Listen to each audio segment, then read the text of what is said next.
This will be the end of section 2.3, and in these next few problems I'm asked to find the slope-intercept form, the y equals mx plus b form of an equation that passes through the given point that's perpendicular to the given line.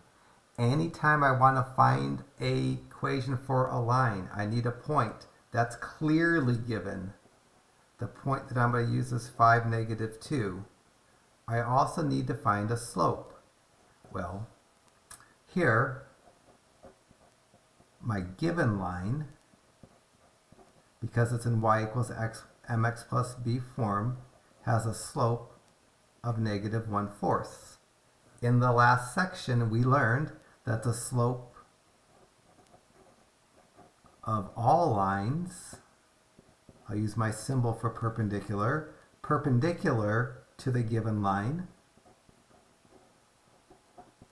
of which I'm finding one of them, will have a slope of +4/1. It's the reciprocal with the sign change. The sign goes from negative to positive. Take the reciprocal of 1/4 and get 4/1, and that reduces to 4.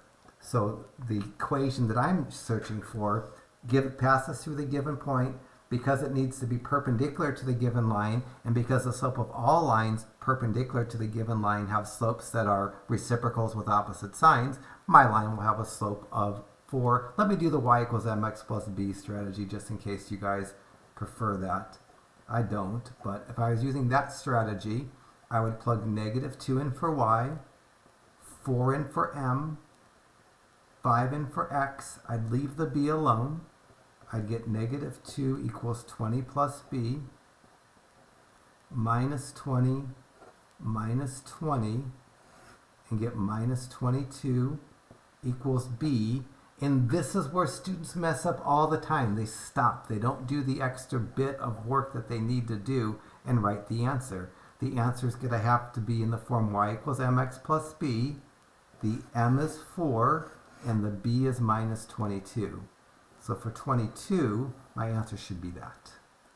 And you didn't have to use this strategy. I could have used the y minus y1 equals m times x minus x1 strategy just fine.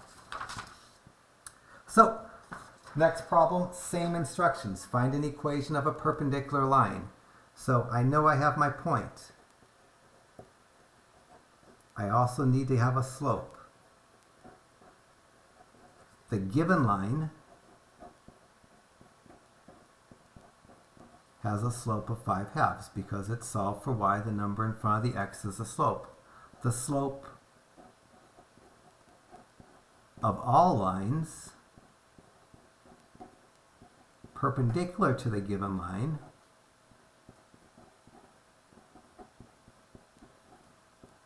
will have slopes that are reciprocals with opposite signs. Because the given line has a positive slope, the reciprocal will have a negative slope.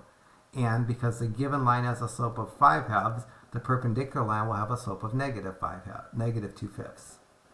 So now I have the information that I need. I have my point and my slope. I'm going to do y minus the y coordinate equals the slope -2/5 times x minus the x coordinate. So I get y minus 3 equals -2/5 times x minus -4 unless you use the other approach. This gives me y minus 3 equals -2/5 times x plus 4, the double negative I made positive. Now this is going to be y minus 3 equals -2/5 x minus 8/5, because what I'm doing is I'm multiplying -2/5 times 4, and to do that you just multiply the numerator by the 4 and you get -8/5. Now I'm going to add 3 to both sides to get my y isolated and get +7/5.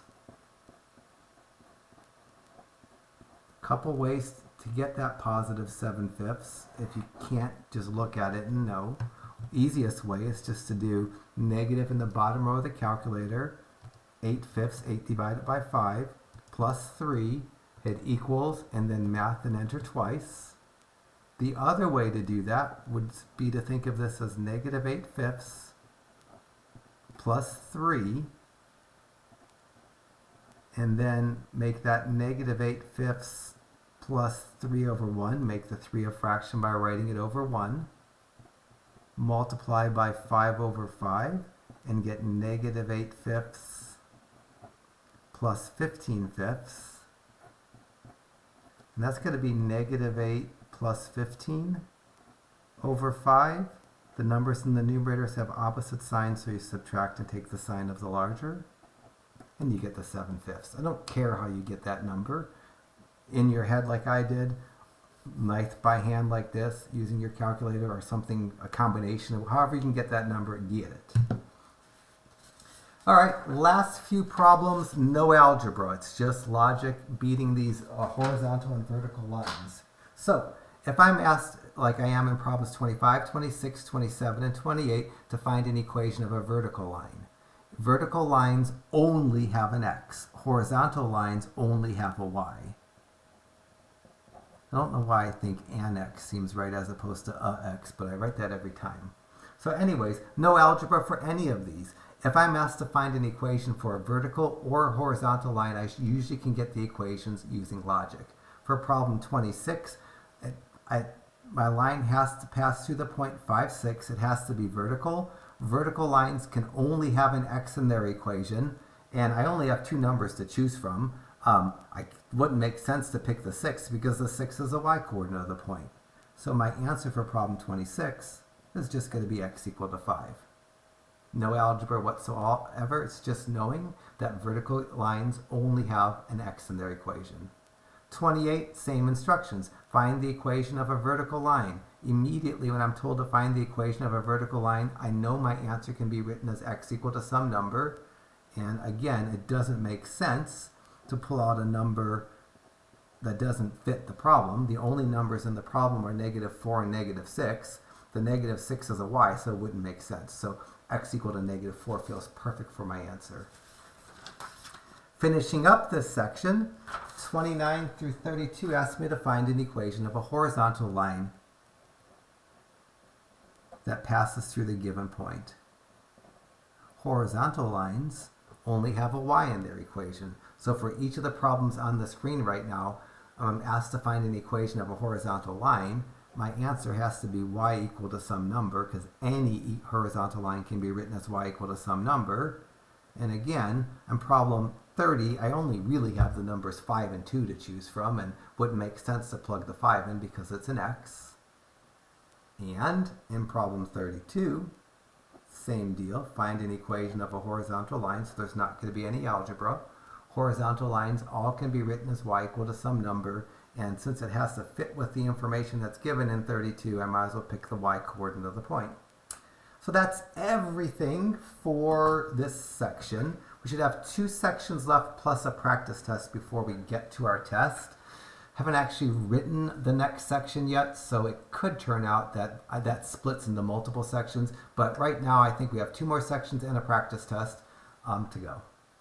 And then we get to our first test.